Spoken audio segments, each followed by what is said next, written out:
আজকে আমরা ডিসকাস করব estimating project times and cost.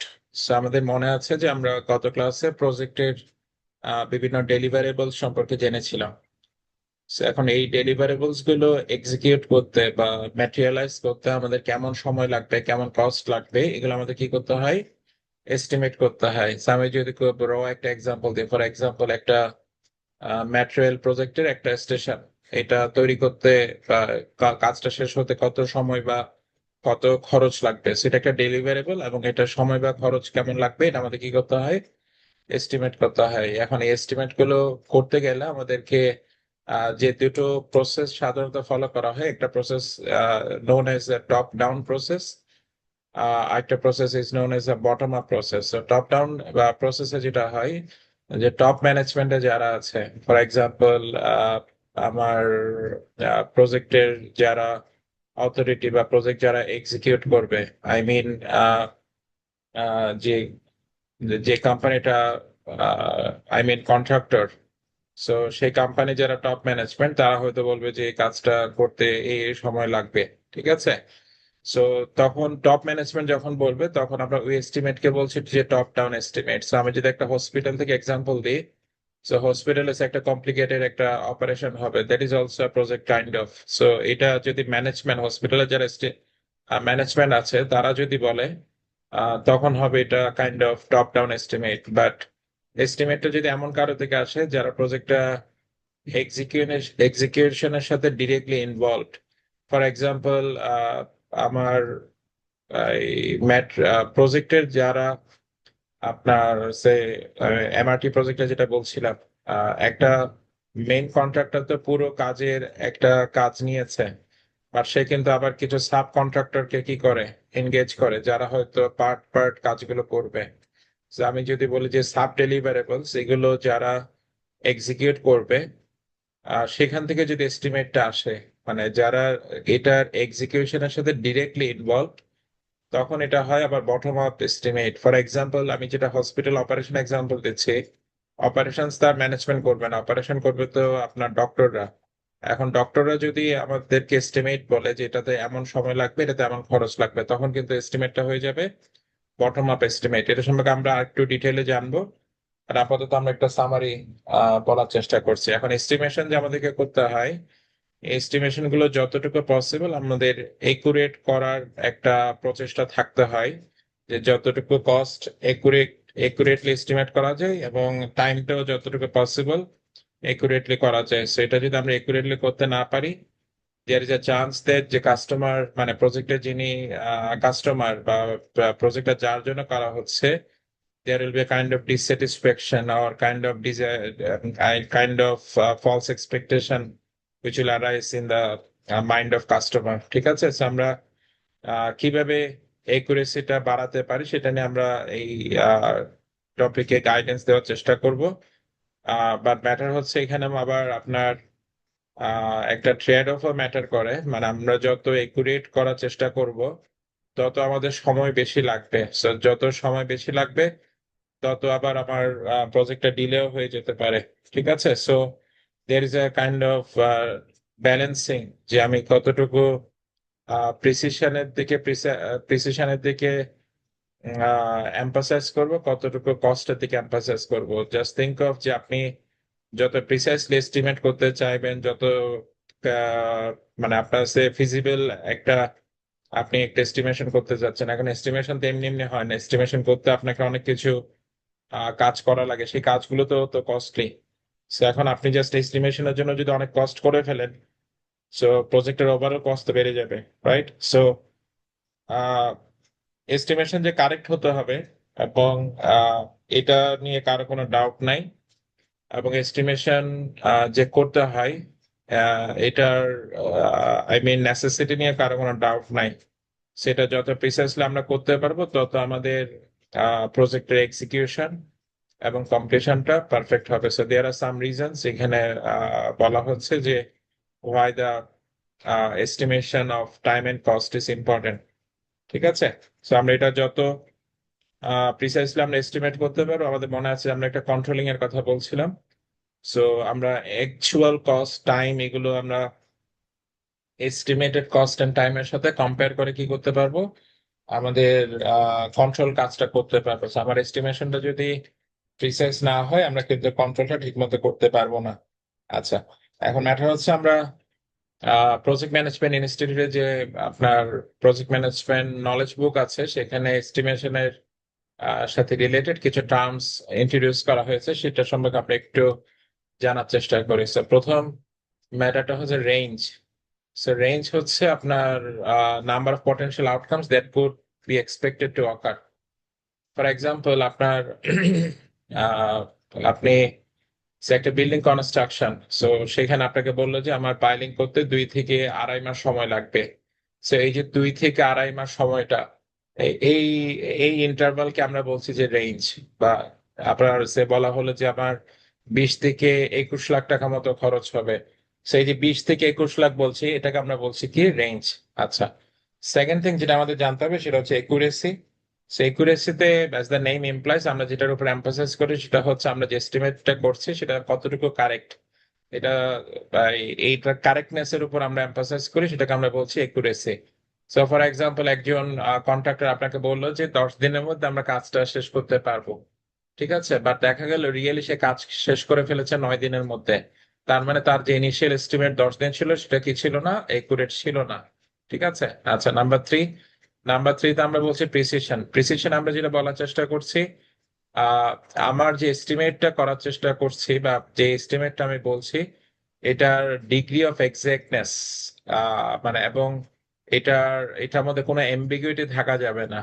For example, আমরা এমন ভাবে না বলে, যদি কাইন্ড অফ আমরা বলছি যে by the end of week, আমরা এরকম না বলে আমরা যদি বলি next 3 days, so by the end of week, এটাতে প্রায় 4 দিন পরে উইক শেষ হতে পারে, 5 দিন পরে উইক শেষ হতে পারে। মানে এখানে একটা এম্বিগুইটির বিষয় আছে, বাট আমরা যদি বলি by the end of next 3 days, সেটা হচ্ছে মোর প্রিসাইজ। সেই ব্যাপারটাকে আমরা বলছি exactness. Exactness is and I mean precision accuracy, এটার মধ্যে সাটল ডিফারেন্সেস আছে। সাটল ডিফারেন্সেস হচ্ছে আমার প্রিসিশন আমরা যেটা এমফাসাইজ করি সেটা হচ্ছে আমার নাম্বারটা যত আমরা ক্লিয়ারলি কি করতে পারবো, ডিফাইন করতে পারবো। আর একুরেসিতে আমরা যেটা বলার চেষ্টা করছি, আমরা যেটা এস্টিমেট দিয়েছি সেই এস্টিমেট থেকে আবার প্লাস মাইনাস কি হবে না, ডেভিয়েশন হবে না। কনফিডেন্স, আমরা যে এস্টিমেটটা বলছি সেই এস্টিমেটে আমাদের কতটুকু ট্রাস্ট আছে, সেই ব্যাপারটাকে আমরা বলি কনফিডেন্স। ফর এক্সাম্পল, কোম্পানিজ গুলো যখন আমাকে এস্টিমেট দেয় এই কাজটা 3 দিনে হবে বা এই কাজটা 10,000 টাকায় হবে, সেটার মধ্যে ইউজুয়াল এস্টিমেট করে নেওয়া হয় যে তার ওখানে 90% কনফিডেন্স আছে। ইটস নট দ্যাট যে তার সে যে এস্টিমেটটা দিয়েছে সেখানে 50-50 তার কনফিডেন্স আছে। So it is usually practice যে এখানে তার কি আছে, অ্যাবাউট 90% কনফিডেন্স আছে। সো আমরা এস্টিমেশনকে কিভাবে আরো প্রিসাইজ করা যায় সেটা সম্পর্কে আমরা জানবো, বাট এস্টিমেশনের সাথে রিলেটেড টার্মস গুলো আমাদেরকে জানতে হয়। আচ্ছা, এখন আমরা how can we work on, যে কিভাবে এস্টিমেশনের কোয়ালিটি এনহান্স করতে পারি বা, আচ্ছা, এনহান্সের বিষয় না, আমরা এখানে যেটা প্রথমে আহ, জানার চেষ্টা করছি সেটা হচ্ছে আমাদের যে এস্টিমেশন সেটা কি কি কারণে এফেক্টেড হতে পারে। বা আমরা যদি বলি যে আমার যে এস্টিমেশন একুরেসি সেটা কি কি কারণে এফেক্টেড হতে পারে, তো আমরা যদি এই ফ্যাক্টস গুলোর উপর এমফাসাইজ করি তাহলে কিন্তু আমাদের একুরেসি অফ এস্টিমেট এটা কি হতে পারে, ইমপ্রুভ হতে পারে। ঠিক আছে। আচ্ছা, ফার্স্ট থিং ফার্স্ট, আমরা বলছি যে প্ল্যানিং হরাইজন। এখন ফর এক্সাম্পল, আপনাকে বলা হচ্ছে যে আমরা নেক্সট উইক থেকে একটা ব্রিজের কনস্ট্রাকশনে যাব। So, what will be the estimation, or what will be the estimated time, or what will be the estimated cost for this bridge if it is like this? ঠিক আছে। বাট এটা না বলে যদি বলা হয় যে আপনার আহ, আমরা যে আই মিন যে ব্রিজটা করব সেই ব্রিজটা এখন করব না, সেই ব্রিজটা করবো সে আহ, আপনার 6 মাস পরে অথবা 1 বছর পরে। সো ইউ সি যে 1 সপ্তাহ পরে যে একই ব্রিজটা আপনার করতে আপনি যত এস্টিমেটটা যত একুরেটলি করতে পারবেন, 6 মাস পরে যখন আপনাকে এস্টিমেট, মানে 6 মাস পরে যখন আপনার ব্রিজ কনস্ট্রাকশনের কাজ শুরু হবে সেটা যদি আপনাকে এস্টিমেট করতে বলা হয় অবভিয়াসলি যে প্রথম যেটা যেটা আপনাকে এক সপ্তাহ পরে শুরু করতে হবে, সেটার অবভিয়াসলি একুরেসি কি হবে, বেশি হবে। এবং লেটার যেটা মানে 6 মাস পরে শুরু হওয়ার কথা, সেটা যদি হয় তাহলে কিন্তু আপনার একুরেসি অবভিয়াসলি কি হবে, কিছুটা হলেও কম্প্রোমাইজ হবে। সেই ব্যাপারটাকে আমরা বলছি planning Horizon does effect the estimation. আচ্ছা, সেকেন্ড দিক হচ্ছে project complexity. So the thing is very simple, যে প্রজেক্ট কমপ্লেক্সিটি যত বেশি হবে, যত হাই ডিগ্রি হবে, তত আমাদের এস্টিমেশনের প্রিসাইসনেস কমতে থাকবে। But if it is such that যে আমার the project is a very common one or very basic one, তখন কিন্তু আমার প্রজেক্টের কমপ্লেক্সিটি ইজ কম and I know much about it, তখন আমার কিন্তু আমার টাইম এন্ড কস্টের এস্টিমেট মোর প্রিসাইজ হবে। আচ্ছা, এখন এই প্রজেক্টে যারা কাজ করবে, আই মিন দ্য পিপল, তাদের যে স্কিল সেট, সবার হয়তো বা একটা number of experience, years of experience আছে, বা তার হয়তো নাম্বার অফ একটা একাডেমিক ডিগ্রিস আছে, but it does not mean যে এটা দিয়ে আমরা প্রিসাইসলি বলতে পারি যে 5 জন পিপল থাকলে বা এই 3 জন পিপল থাকলে আমার টাইম কত যাবে বা কস্ট কত যাবে। So obviously that does matter for number of reason, এবং পিপলের স্কিল সেট ডিফারেন্ট। সো পিপলের কারণেও আমার কি হতে পারে, টাইম এন্ড কস্টের এস্টিমেট ডিফার হতে পারে। আচ্ছা, আহ, আমরা যে প্রজেক্টের স্ট্রাকচার নিব, that does also matter in estimating the time and cost of a project. আপনার কাছে মনে আছে আমরা প্রজেক্টের স্ট্রাকচার নিয়ে ডিসকাস করেছিলাম, 3টা প্রজেক্টের স্ট্রাকচার ছিল। প্রথমটা ছিল ফাংশনাল টিমের মাধ্যমে, মানে ফাংশনাল ইউনিটের মাধ্যমে আমরা প্রজেক্ট এক্সিকিউট করব। সেকেন্ডটা ছিল আমরা ডেডিকেটেড টিমের মাধ্যমে করব। থার্ডটা ছিল আমার এই ম্যাট্রিক্সের মাধ্যমে করব। আচ্ছা, সো আমি যদি ফাংশনাল টিমের মাধ্যমে করি, সেখানে আমরা ডিসকাস করেছি অবভিয়াসলি আমার সময় বেশি লাগবে, কস্ট হয়তো কম যাবে। বাট আমার টিমের মাধ্যমে যদি করি, তখন আমার হয়তো বা যেহেতু তারা ডেডিকেটেড, আমার সময় কম লাগবে, বাট আমার কস্ট কিন্তু বেশি হয়ে যাবে, রাইট? সো ইউ আন্ডারস্ট্যান্ড যে প্রজেক্টের স্ট্রাকচারের একটা কি আছে, ইস্যু আছে। Another issue is a kind of, আমরা অর্গানাইজেশনের স্ট্রাকচার কালচার নিয়ে ডিসকাস করেছিলাম। So organization culture also has a effect on the estimation of project timing and the cost. Next thing হচ্ছে প্যাডিং এস্টিমেট। দ্য আইডিয়া হচ্ছে uh, অনেক সময় যেটা হয় যে আমরা যখন কাউকে কাজ দিয়ে থাকি, there is a common practice যে আপনি আহ, বললেন যে আমার এই কাজটা করতে কতদিন সময় লাগবে। এখন যিনি কাজটা করবে, তিনি আসলে আপনাকে একটা অ্যাসেস করার চেষ্টা করবে যে হাউ সিরিয়াস ইউ আর। এখন এমন যদি হয় যে আপনি kind of very flexible person, তখন সে একটা সময় দিবে, হয়তোবা বললো যে কাজটা করতে আমার 20 দিন সময় লাগবে। But if it is such that যে আপনি খুবই একজন হোয়াট শুড আই সে, আপনি খুবই সিনিয়র একজন পার্সোনাল, অথবা আপনার বেশ ভালো একটা পজিশন আপনি হোল্ড করেন, তো সে কিন্তু আপনাকে বলবে না যে তার কাজটা, একই কাজ করতে 20 দিন সময় লাগবে। সে আপনাকে বলবে হয়তো আমার কাজটা করতে আমার 30 দিন সময় লাগবে। কেন সে আপনার কাছ থেকে 10 দিন সময় বেশি বলে নিচ্ছে? কারণ হচ্ছে আপনার আহ সে জানে যে সে যদি 20 দিনের মধ্যে কাজটা শেষ করতে না পারে, there is consequences for it. But সেটা হয়তো আপনার কার ক্ষেত্রে হতো না, প্রথম কেসে হতো না।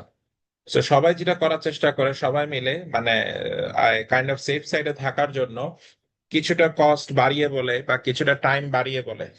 এখন আমার সে প্রজেক্টে 10টা ডেলিভারেবলস আছে, এবং আমি যদি ওয়ার্ক ব্রেকডাউন স্ট্রাকচার করি, মানে প্রজেক্টের এই 10টা ডেলিভারেবলস এর দেখা গেল আমার 100টা ডাব্লিউবিএস হলো, যে ওয়ার্ক ব্রেকডাউন স্ট্রাকচার আর কি। তো এখানে সবাই যদি সে একদিন একদিন করে সময় বাড়িয়ে বলে সব কাজের জন্য, তাহলে what is the likely outcome in aggregate, যে অনেক সময় বেড়ে যাবে। সিমিলারলি ফর কস্ট, অনেক কস্ট বেড়ে যাবে, ঠিক আছে? সো এটা একটা ব্যাড কালচার যে ইজ নট অ্যাকোমোডেটেড, ঠিক আছে? আচ্ছা, organization culture. So organization culture নিয়ে আমরা ডিসকাস করেছি। সামটাইমস এই যে আমি একটু আগে যেটা বলছিলাম যে প্যাডিং এর কথা, এই ব্যাপারটাকে অনেক কালচারে কি করা হয়, প্রমোট করা হয়। আবার অনেক কালচার এটাকে খুবই মানে kind of, if you look for MNC, এই এই ধরনের কালচার, মানে আপনি যত সময় লাগবে তার চেয়ে বেশি বলা, এই ব্যাপারটাকে কিন্তু খুবই স্ট্রংলি ডিসকারেজ করা হয়। So it varies from organization culture to culture. So এই কারণে কিন্তু অর্গানাইজেশন কালচার একটা ভালো কি আছে, ইনফ্লুয়েন্স আছে on the project estimation of project timing and the cost. ঠিক আছে। আচ্ছা, নেক্সট, এগুলো ছাড়াও আরো কিছু ফ্যাক্টস আছে যেগুলোর কারণে আপনার প্রজেক্টের টাইমিং এন্ড কস্টের কারণে কি হতে পারে, এফেক্টেড হতে পারে। ফর এক্সাম্পল, আমার আনপ্রেসিডেন্টেড কিছু ইভেন্টস হতে পারে, অথবা হলিডেজ, ভ্যাকেশন, অথবা কান্ট্রিতে আনসার্টেনটিস, এগুলোর কারণে কি হতে পারে, আমার প্রজেক্টের টাইম এন্ড কস্ট মানে ডেলিভারেবলস গুলোর টাইম এন্ড কস্টে কি হতে পারে, তফাৎ হতে, ভেরিয়েশন হতে পারে। সো ইউ হ্যাভ সিন যে আমাদের এই one of the most cited projects in the newspaper, যে বিআরটি প্রজেক্ট যেটা, সেটা যে কতবার টাইম এক্সটেন্ড করতে হয়েছে, uncountable. So that is a good example যে আমার কি হচ্ছে না, মানে আমি এস্টিমেশন ঠিক মতো না করার কারণে আমার কি হচ্ছে, বারবার সময় কি করা লাগছে, এক্সটেন্ড করা লাগছে, বা এই ব্যাপারগুলো। আচ্ছা, সেকেন্ড থিং, এখন আমরা হোয়াট ক্যান আই ডু, যে আমরা টাইম কস্ট এটা প্রিসাইসলি এস্টিমেট করার জন্য আমরা কিভাবে এস্টিমেশনটা করতে পারি, what are the guidance from the project management professionals, যে এইভাবে আমরা করলে আমাদের এস্টিমেশনটা মোর প্রিসাইজ হবে এবং মোর অ্যাকিউরেট হবে। আচ্ছা, ফার্স্ট থিং, এটা এমন কিছু ট্রু যে একজন প্রজেক্ট ম্যানেজার যে হয়তো বা আগে কোনো প্রজেক্ট করে নাই, তার জন্য এই গাইডেন্সটা একটা ভালো একটা গাইড হতে পারে। আচ্ছা, প্রথম কাজ হচ্ছে রেসপন্সিবিলিটি। আইডিয়াটা হচ্ছে প্রজেক্টে আপনি যদি deliverable, sub deliverables, work breakdown structure এভাবে ক্লাসিফাই করেন, ইউল সি ভেরি ক্লিনলি যে এখানে এই প্রজেক্টের মধ্যে কি কি কাজ করা লাগবে। সো দেয়ার আর চান্সেস যে কিছু কাজ হচ্ছে আমার ভেরি রেগুলার টাস্ক, আবার কিছু কাজ হচ্ছে সুপার টেকনিক্যাল কাজ। এখন আমি যখন টাইম আর কস্ট এস্টিমেট করব, আমার জন্য গাইডেন্স হচ্ছে এই কাজগুলো যারা করবে, মানে এই কাজগুলো আলটিমেটলি যাদের উপর রেসপন্সিবিলিটি হবে, মানে যারা ইন্টিমেটলি এই কাজটার সাথে ইনভলভ থাকবে, তাদের কাছ থেকে টাইম আর কস্টের এস্টিমেট নেওয়া, রেদার দেন যারা হয়তো রিমোটলি ইনভলভ থাকবে, যারা হয়তো সুপারভাইজারি টাস্কে থাকবে, তাদের কাছ থেকে না নিয়ে। ঠিক আছে। So responsibility is that fact. Next thing হচ্ছে, আমরা যখন এস্টিমেট করতে যাব, we want we have to involve several people. No, you do not want to rely on only one or few person যারা আমাকে এস্টিমেটটা জানাবে। So আমরা যে কোনো একটা কাজ, ফর এক্সাম্পল আপনি কোথাও একটা পেইন্টিং এর কাজ করবেন বা একটা কনস্ট্রাকশনের কাজ করবেন, we have to talk to several people যাদের এই কাজের সাথে কি আছে, ইনভলভমেন্ট আছে। So don't work on or don't only rely on only one person. Second thing হচ্ছে, আমরা যখন টাইম বা কস্ট এস্টিমেট করব, বা কোথায় কত খরচ হবে বা রিসোর্সেস অ্যালোকেশন হবে, সেটার জন্য গাইডেন্স হচ্ছে আমাদেরকে এস্টিমেট করতে হবে based on the normal condition, মানে এভরিথিং ইজ নর্মাল, এই সিনারিওতে এস্টিমেট করতে হবে। এখানে আমাদের we should not estimate in a way যে আমার এই যারা labour, they are the super expert, they had 20 years of experience, অথবা আমার যারা লেবার কাজ করবে, they have no experience. So আমার অনেকগুলো আনসার্টেনিটিস আছে, এই ব্যাপারগুলো কাউন্ট করা যাবে না। So আমাকে এস্টিমেট করতে হবে যে একজন লেবারের অ্যাভারেজ আমার ওয়ার্ক আওয়ার কত, বা আমার উইকলি আমরা কত সময় কাজ করতে পারবো। তো এইভাবে আমাকে নর্মাল কন্ডিশন বুঝে এস্টিমেট করতে হবে। আমাকে এখানে কোনো ধরনের আহ কি বলবো, মানে অ্যাবনর্মাল কোনো কন্ডিশন এই কনসিডারেশনে নেওয়া যাবে না যখন আমরা টাইম বা কস্ট এস্টিমেট করব। নেক্সট হচ্ছে টাইম ইউনিটস। আমরা যখন টাইমে এস্টিমেট করব, আমাদের টাইমের ইউনিটসটা স্পেসিফাই করতে হবে। So it can be hours, it can be days, it can be months, it can be weeks, it can be work days, it can be calendar days. মানে আমরা প্রত্যেকটা ওয়ার্ক কি করতে হবে, এরকম একটা ওয়ার্ক ইউনিটের বেসিসে কি করতে হবে, আমাকে ডিফাইন করতে হবে। ঠিক আছে। এটার মধ্যে এটা একটা ইউনিফর্ম রাখার চেষ্টা করতে হবে, so that we can actually sum up. আমি যদি একটাকে মান্থে করি, আরেকটাকে ডেইসে করে, আরেকটাকে সে মিনিটসে করলাম, আরেকটাকে উইকসে করলাম, তখন কিন্তু আমি কি করতে পারবো না, এগ্রিগেট পিকচারটা দেখতে পাবো না। সো আপনি যদি হসপিটালে যান, ইউ নো ভেরি ওয়েল যে একটা হার্টের স্ট্যান্টিং বা হার্টের transplant, they have a very precise estimate যে আপনাকে কত মিনিটস আপনাকে ইন্টেন্সিভ কেয়ারে থাকতে হবে, অথবা আপনার কত মিনিটস রিকভারি টাইম লাগবে।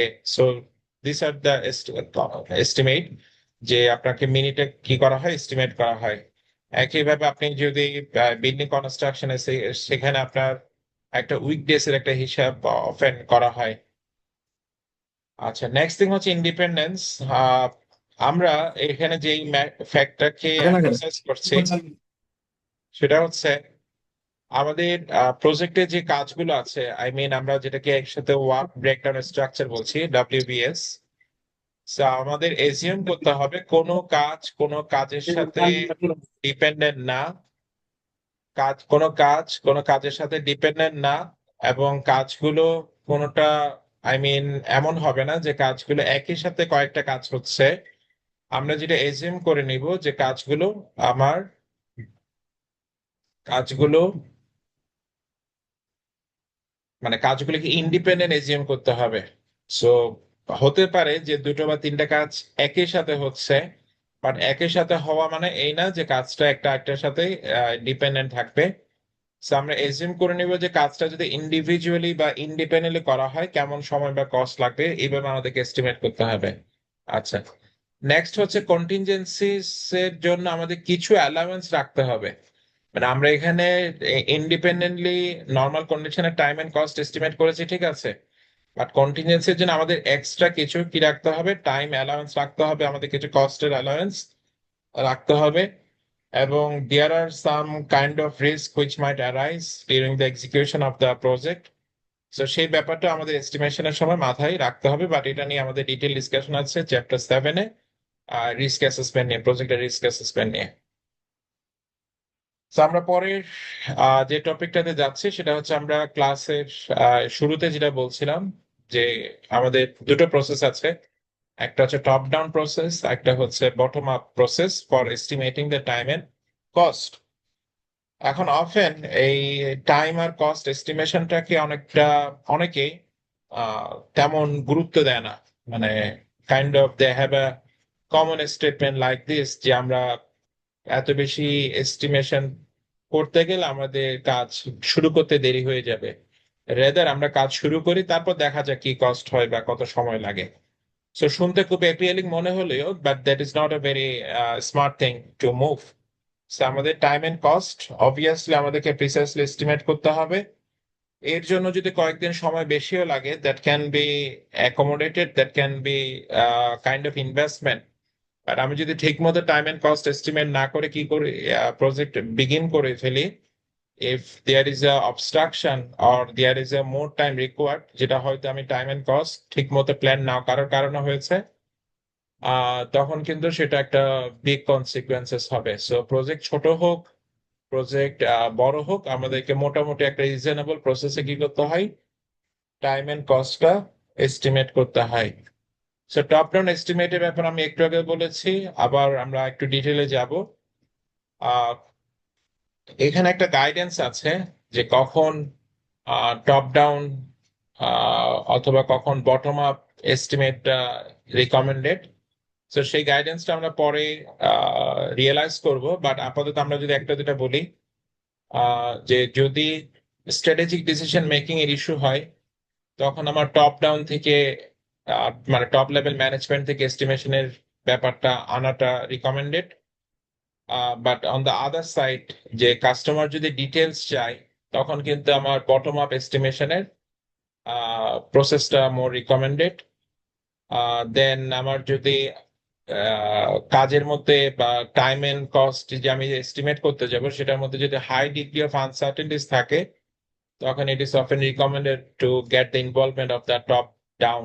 আচ্ছা, তাহলে আমরা একটু আগে যেটা বলছিলাম যে টপ ডাউন এস্টিমেশনের প্রসেসটা কি বা বটম আপ এস্টিমেশনের প্রসেসটা কি।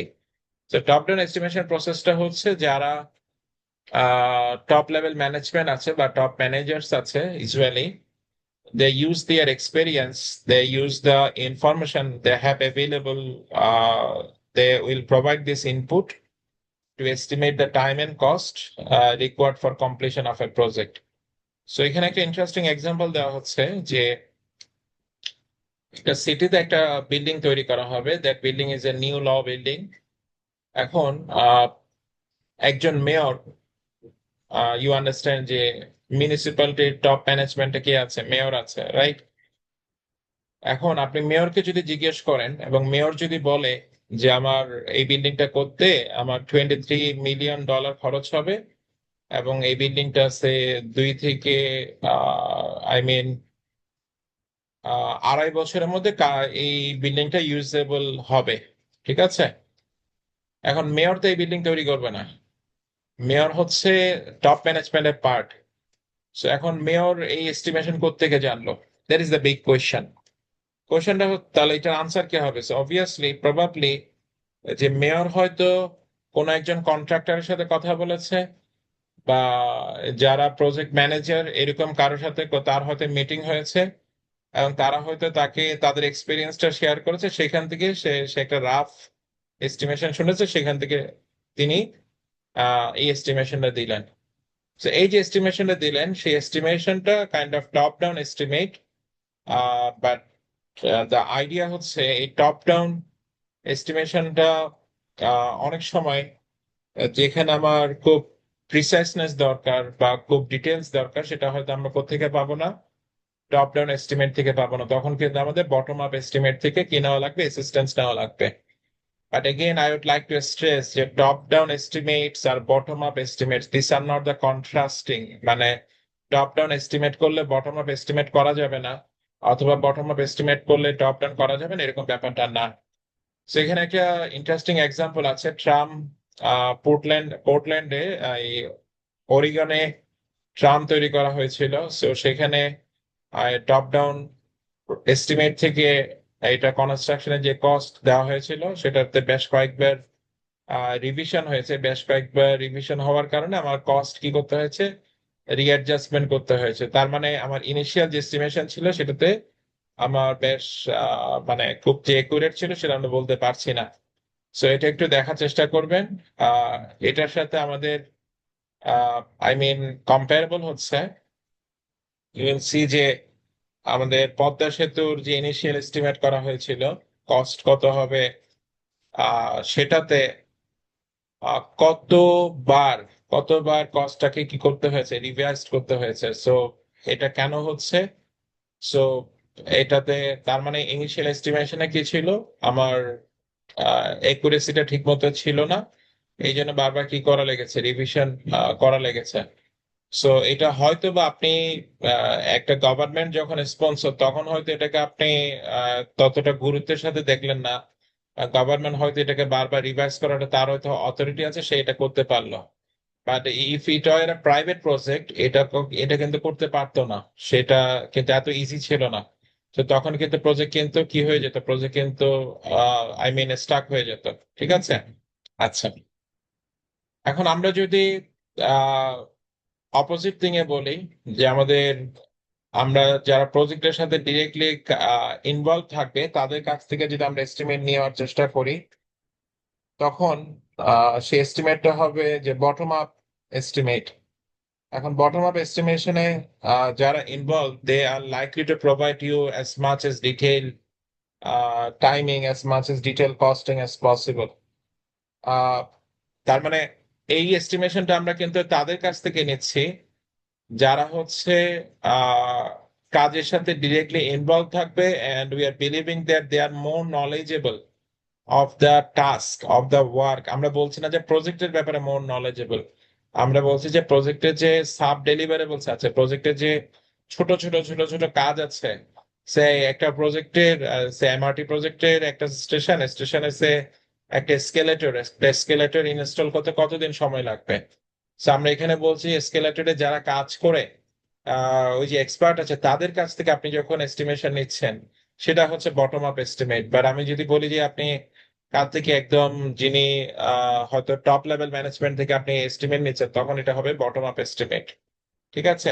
আচ্ছা, এখন বটম আপ এস্টিমেট যেহেতু আপনাকে ডিটেলস প্রোভাইড করা, ডিটেলস আপনাকে টাইম এন্ড কস্ট দিচ্ছে, কাস্টমার একটা অপরচুনিটি থাকে, সে কিন্তু কোনটা এফিশিয়েন্ট অপশন সেটা ইভ্যালুয়েট করতে পারে।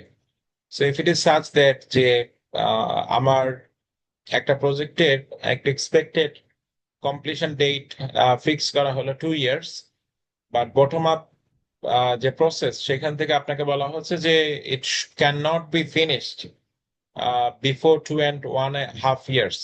তো তখন কাস্টমার কিন্তু ডিসাইড করতে পারে যে আমি কি এখানে 2 ইয়ার্স এর মধ্যে এটা আহ, যে বলা হয়েছে মানে ইট ডাজ নট মিন যে মানে একই খরচে আপনার 2 বছরে শেষ হবে বা একই খরচে আপনার 2.5 বছরে শেষ হবে। দ্য চান্সেস আর হাই যে একটা প্রজেক্ট যদি যেটা 2 বছর ইনিশিয়াল এস্টিমেট করা হয়েছে সেটা যদি 2.5 বছরে যায়, তার মানে এর সাথে সাথে কি বাড়বে, কস্টও বাড়বে। এখন ক্লায়েন্ট কিন্তু ইভ্যালুয়েট করবে যে আমি কি আহ, এই প্রজেক্টটা একটু কস্ট বেশি হলে এই সময়ের মধ্যে নিব, নাকি আমি যেটা ইনিশিয়াল এস্টিমেট এখানে কম কস্টে এটাকে রিসিভ করব। সো ক্লায়েন্ট কিন্তু এটা ইভ্যালুয়েট করার সুযোগ পাচ্ছে খুব ডিটেলস এস্টিমেট পাওয়ার কারণে, যেটা হয়তো কিসের কারণ পসিবল হতো না যদি এটা টপ ডাউন এস্টিমেট থেকে আসতো, মানে এত ডিটেলস তার পক্ষে জানাটা পসিবল হতো না। আচ্ছা, এখন আমরা যে টপ ডাউন এস্টিমেট বললাম এটার কি কি অ্যাপ্রোচেস আছে সেটা আমরা দেখার চেষ্টা করবো। এটা হচ্ছে আমাদের আজকের ক্লাসের জন্য লাস্ট টপিক। বটম আপের অ্যাপ্রোচ গুলো আমরা নেক্সট ক্লাসে দেখবো। আচ্ছা, টপ ডাউন অ্যাপ্রোচে আমার প্রজেক্টের টাইম এস্টিমেট করতে হবে, কস্ট এস্টিমেট করতে হবে। সো প্রথম যে মেথডটা আমরা অফার করছি সেটা হচ্ছে consensus method. As the name implies, এখানে যেটা করা হয় মূলত এটা হচ্ছে একটা আহ, যারা এক্সপিরিয়েন্সড পিপল বা যারা টপ লেভেল ম্যানেজার্স বা মিডল লেভেল ম্যানেজার্স, তাদের একটা meeting, they reach to a meeting, they discuss together যে এই কাজটা আমরা আমার একটা সাব ডেলিভারেবলস এর 5টা কাজ আছে, এই কাজটা করতে আমার কেমন সময় লাগবে। সো সবাই মিলে কি করলো, ডিসকাস করলো, সবাই যার যার অপিনিয়ন দিল। সো এখান থেকে যেটা একটা ডিসিশন আসলো, সেখান থেকে আমরা একটা বেস্ট এস্টিমেট করলাম। সো এটা একটা আইডিয়াল অ্যাপ্রোচ আছে, সেটা মানে আইডিয়াল একটা প্র্যাকটিস আছে, that is a case here. Delphi method বলা হয়, এটা স্ট্যাটিস্টিক্স এ ভেরি ফ্যামিলিয়ার। মানে স্ট্যাটিস্টিক্স আপনি এটা যা জানার কথা, কাইন্ড অফ ওই যে সার্ভে যখন করা হয় সেখানে এই ব্যাপারটা আসে। আইডিয়াটা হচ্ছে আহ, এখানে যারা যারা পার্টিসিপেট করবে সবাইকে একটা কোশ্চেনে দেওয়া হয় যে আমার এই এস্টিমেটস গুলো লাগবে, এবং এই কোশ্চেনিয়ারটা অ্যানোনিমাস থাকে। মানে আপনি পরে আইডেন্টিফাই করতে পারবেন না যে এস্টিমেটটা কে দিল, এটা কি মিস্টার এক্স দিল নাকি এটা মিস্টার ওয়াই দিল, এটা আপনি কি করতে পারবেন না, আইডেন্টিফাই করতে পারবেন না। সো এই বেসিসে তাদের অপিনিয়ন গুলোকে সামারি করে এখান থেকে একটা কনসেনসাসে রিচ করার চেষ্টা করা হয়। ঠিক আছে। আচ্ছা, সেকেন্ড থিং হচ্ছে রেশিও মেথড। রেশিও মেথডে কিভাবে এস্টিমেট করা হয়, so this is something very popular. So আপনি যদি কোন একজন কার কাছে যান, হোয়াট শুড আই সে, আপনার একটা ভ্যাকেন্ট ল্যান্ড আছে, আপনি চাইছেন সেখানে একটা বিল্ডিং করার জন্য, ফর এক্সাম্পল ঢাকাতে একটা এলাকাতে। আপনি একজন রিয়েল এস্টেট ডেভেলপারের কাছে গেলেন, ডেভেলপারের টপ ম্যানেজমেন্টের সাথে গিয়ে কথা বললেন। সো যে টপ ম্যানেজমেন্ট সে তো আর কি বানায় না, সে তো এই মানে এক্সাক্ট কাজ করে না, মানে বিল্ডিং এর এক্সাক্ট কাজ করে না, সে আসলে কি করে, প্রজেক্টের কাজ নেয়, তারপর হচ্ছে সে কন্ট্রাক্টরকে কাজ দিয়ে দেয়, রাইট। তারপর কন্ট্রাক্টর হয়তো আরো লেবার্স এমপ্লয় করে, তারপর কাজটা হয়, মানে এরকম বেশ কয়েকটা লেয়ার্স আছে। বাট আপনি কথা বলছেন কার সাথে, টপ ম্যানেজমেন্টের সাথে। সো আপনি তাকে বললেন যে আমার একটা এইখানে একটা ভ্যাকেন্ট ল্যান্ড আছে, এটাতে আমার কস্ট কত পড়বে আমি যদি এরকম একটা অ্যাভারেজ একটা রেসিডেন্সিয়াল বিল্ডিং করতে চাই। তো সে আপনাকে জিজ্ঞেস করবে যে আপনার এখানে এই এরিয়াটা কত, এখান থেকে আমি 30% বাদ দিব। সে 10,000 একটা আপনার এরিয়া, 10,000 স্কোয়ার ফিট এরিয়া আছে, So আমি 30% বাদ দিলাম, আমার থাকলো এখানে 7,000 স্কোয়ার ফিট। So, আমার পার স্কোয়ার ফিটে বাংলাদেশে যে কোনো জায়গায় কনস্ট্রাকশন করতে গেলে অ্যাবাউট আমার 2500 টাকা পার স্কোয়ার ফিটে খরচ হয়। সেটা আপনি যেখানে করেন, মানে কনস্ট্রাকশন কস্ট আমার ল্যান্ডের প্রাইসে হয়তো কম বেশি হবে, বাট কনস্ট্রাকশন কস্ট অ্যাভারেজে রাফ একটা আমার রেসিডেন্সিয়াল প্রজেক্টের হচ্ছে নট মোর দেন 2500 অ্যাভারেজে। আমি 7,000-কে কি করলাম, 7,000-কে মাল্টিপ্লাই করলাম 2,500 দিয়ে। 2,500 হচ্ছে আমার average construction cost per square fit. আমি 7,000 দিয়ে 2,500-কে মাল্টিপ্লাই করলাম, তারপর আমি বলে দিলাম যে এটা তো আমার এরকম একটা কস্ট হতে পারে, মানে 7,000 multiply by 2,500 per square feet যেটা সেটা। ঠিক আছে, এখন এই যে 2,500 পার স্কোয়ার ফিট সে বললো, এটা কিন্তু একটা রেশিও মেথডের ব্যাপারে, রেশিও মেথড দিয়ে সে কি করলো, এস্টিমেট করলো। ঠিক আছে, অথবা সে তাকে আপনি জিজ্ঞেস করলেন যে আহ আমার 10 তলা তৈরি করতে কতদিন সময় লাগবে। So, একটা তলা যদি আপনি কি করেন, পাইলে একটা তলা যদি আপনি রুফের কাজ করেন, রুফটপের কাজ করেন, আপনার হয়তো আমার 21 ডেজ সময় লাগে। So, আপনি তাকে বললেন যে আমার অ্যাবাউট 7 মাস সময় লাগবে। সো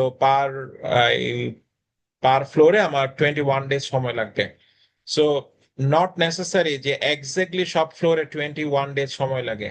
কিছু ফ্লোরে হয়তো বা গ্রাউন্ড ফ্লোরে হয়তো আপনার অনেক বেশি সময় লাগলো, পরের ফ্লোর গুলোতে হয়তো একটু আপনার কম সময় লাগে, বাট আপনি ওই যে 21 ডেজ আপনার একটা রেশিও আছে, সেটাতে আপনি কি করে ফেললেন, আপনি টাইম আর কস্টের ব্যাপারে একটা এস্টিমেট বলে ফেললেন। So that is known as a ratio method.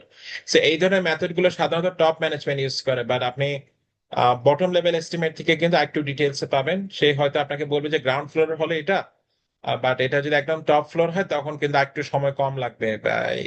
It depends, right? আচ্ছা, নেক্সট হচ্ছে apportion method. Apportion method is a interesting idea.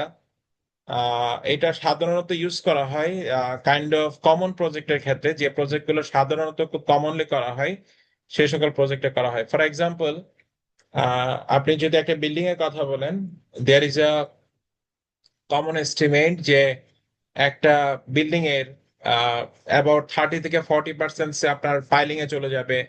তারপর সে আপনার 10% হচ্ছে ডিজাইনে যাবে। তারপর সে আপনার রুফে যাবে ধরে নিলাম 20%। এইভাবে একটা এস্টিমেশন কিন্তু সবার আছে, right?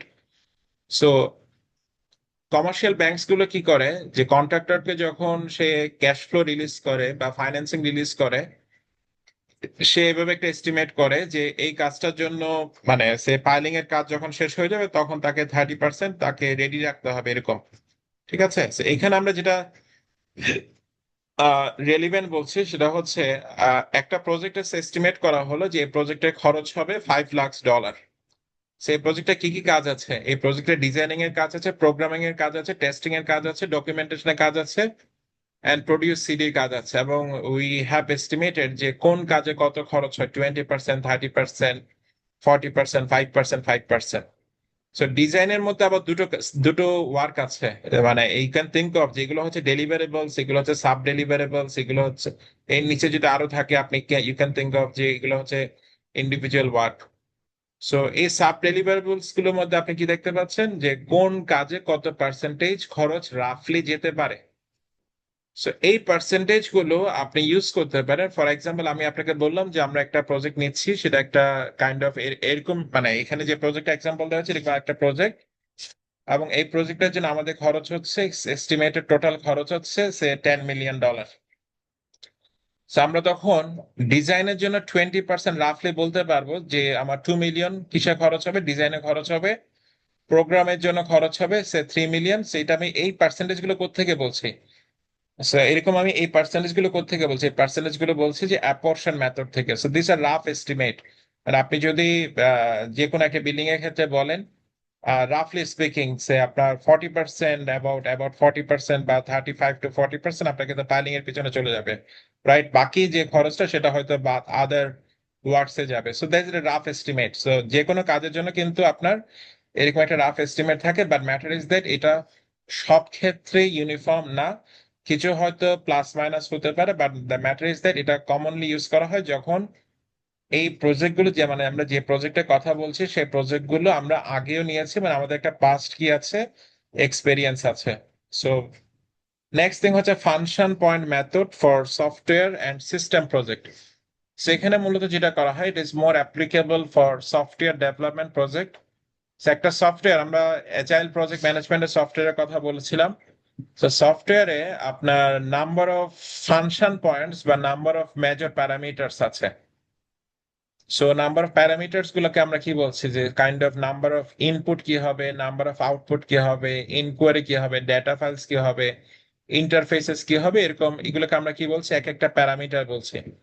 Okay, you can simply think of যে ফিচারকে আমরা একটা প্যারামিটার বলতে পারি, যে এখান থেকে আমরা কি কি পাবো, রাইট? বা এখান থেকে এসে আমাকে কি কি মানে কি কি আমাকে ফাংশনালিটি প্রোভাইড করবে এই সফটওয়্যারটা।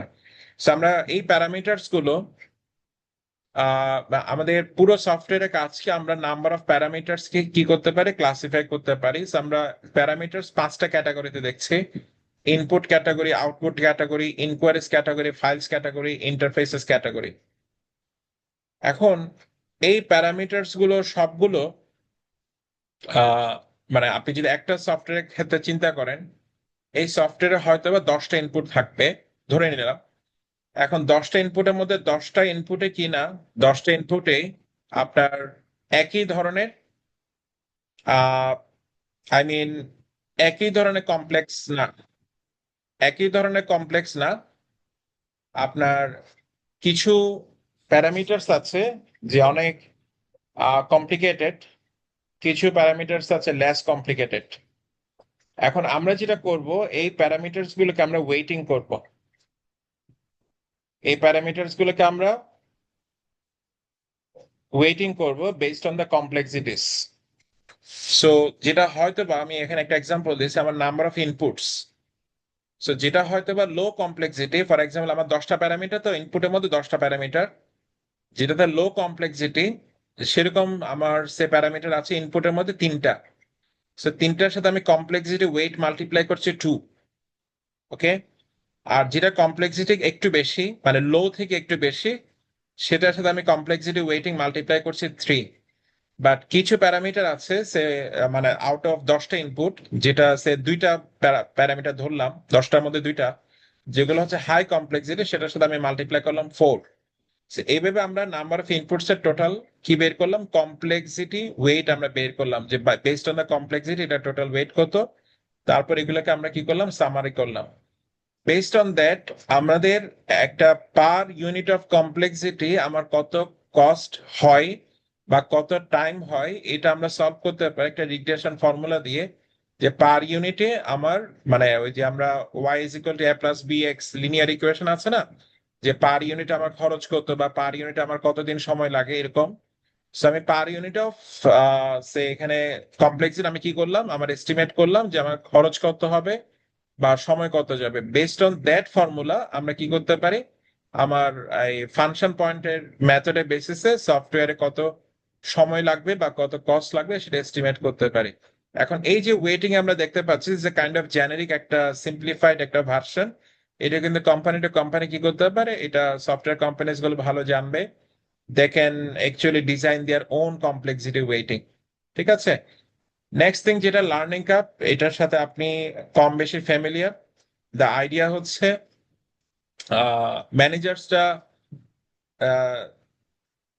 মানে managers knows it very well, যে একটা কাজ সাধারণত যে কাজগুলো লেবার ইন্টেন্সিভ, এই কাজগুলো লিনিয়ার ফ্যাশনে এস্টিমেশনের সময় বাড়ে বা খরচ বাড়ে এরকম না।